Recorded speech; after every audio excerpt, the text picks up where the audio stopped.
кога е активна пештерата, обично на секој украс капки капат. Тоа значи секоја капка носи калциум карбонат, а 1 милиметар од украсот се ствара точно за една година. Сега зависи кога се спојат сталагмитите и сталактитите, тоа се горниот и долниот, тоа се ствара стубови. Тогаш стубот надворешно се обликува и тогаш више нема висински, него ширински се ствара.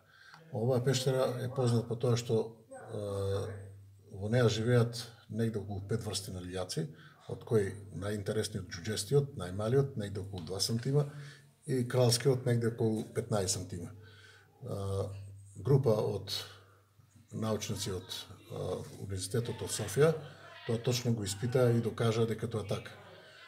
Делот на пештерата е активна, во долниот дел на пештерата се наоѓа понор, тоа значи реката каменица во еден дел понира преку пештерата и излегува на надвор.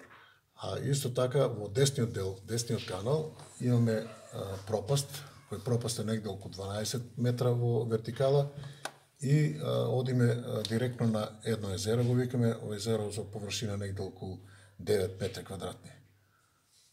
Во долниот дел, познато е оваа пештера дека има човечки костури, тие се испитани се многу одамно се, некаде околу 4000 години. Тоа е Универзитетот у Романија го испита и тоа е така.